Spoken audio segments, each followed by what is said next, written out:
Hello, welcome to this film review for this film called BLISS, released in 2019. If, however, you're looking for the film review for another film also called BLISS, which was released in 2017, that's a completely different film, not related or connected to this one in any way, so maybe I will watch that at some point, who knows. Anyway, this one is supposed to be a horror film because I wanted to watch some horror films for Halloween and review them. So I went onto a website which recommended horror films, and this was on the list, and the trailer looked quite good, and I was actually looking forward to watching this based on the trailer. However, I could not get into the film at all. I felt completely detached from the film from the start to the finish. At no point did I feel that I was actually truly engaged. Mainly because it has a heavy drug influence on it, and I'm not really into that kind of thing with, I'll watch films that just got mild drug use, but this has a lot of drug use and I'm not really into it. Plus, it felt like it was going to give me a seizure the whole way through. It does come up with a warning at the start saying there's a lot of flashing imagery, but seriously, I'm not epileptic and I was struggling. I could feel myself not, I was like, oh, I'm going to start shaking any moment. I found it hard to look at the screen. I would not recommend watching this film with the lights off and just staring at the screen, because seriously, this film is going to fuck you up. I mean, a lot of the reason it did that was to kind of simulate what the woman in the film is thinking or feeling. I can't remember her name. I don't really care to remember her name. But she's off her face for most of the film, and I think they're trying to simulate that with all the camera angles. It really looks like the director is really trying to do something with the camera and the lighting and stuff to show what she's going through, and I think failed basically. It's just difficult to watch. And it really is, and the storyline is pretty much non-existent. She's an artist, she needs to get some painting done, she's broke. So instead of concentrating on her work to get her money so she can pay her rent, she basically just takes drugs, gets off her face, and then one of her friends invites her over for some drug-fueled threesome. She gets bitten, gets turned into a vampire, and cleverly they never even mention the word vampire once during the film. If they do, I missed it, but I didn't hear it. She hasn't got a clue what's going on.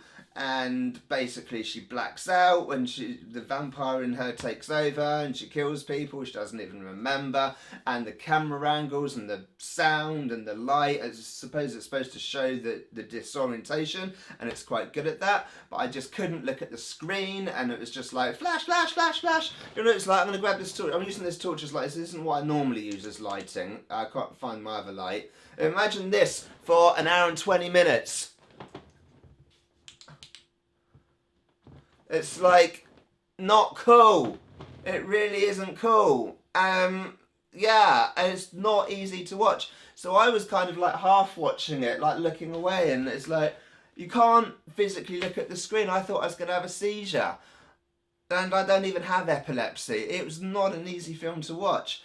And some of the acting's adequate. The only bit I actually felt invested in, it's got the guy that plays Norm from Cheers in it, whatever his name is. I was like, oh, that's Norm, and I double check, so I looks it up on IMDb, and it is him. Yeah, he dies, spoiler. And that was the only character I actually cared about. He's barely even in it. It's barely even a cameo, and yeah, so. But no, I just could not get into it. I've had a quick read online, and some people liked it. Majority not so much. It fails to hit the mark basically. Trying out a lot of different things, a lot of overloading your senses. I think it's trying to simulate what she's going through because she's on drugs the whole time. She's being turned into a vampire. She doesn't know what's going on. Her head is just out of it, and I think they're trying to simulate that in the film, just this complete loss of control.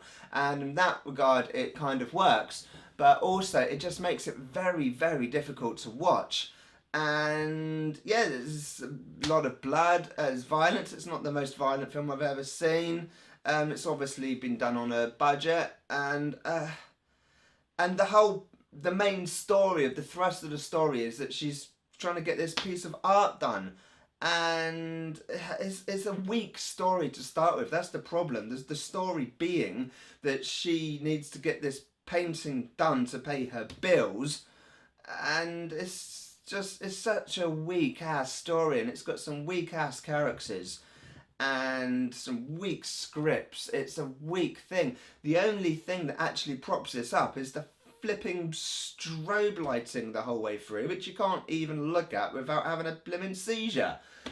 So yeah, I don't recommend Bliss, because it's not a very good vampire film. I'm not even sure they mentioned the word vampire, and it's not a very good horror film in general.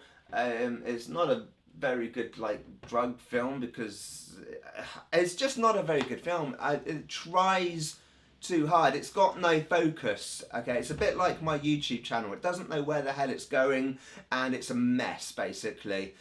So I wouldn't recommend it. I mean, not saying I wouldn't recommend my YouTube channel. Please subscribe to that. But I wouldn't recommend this film.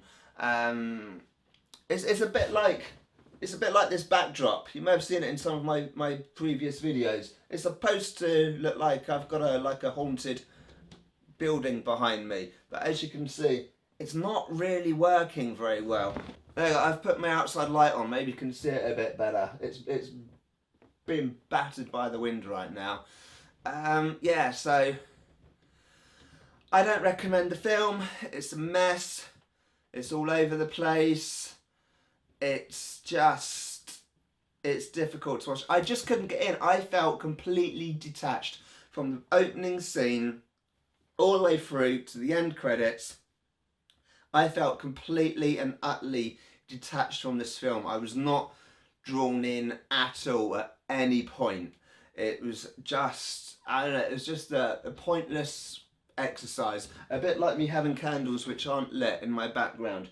They're there, but they're not really working. It's pointless. Just like the film. Anyway, that's my thought on Bliss. Alright, bye.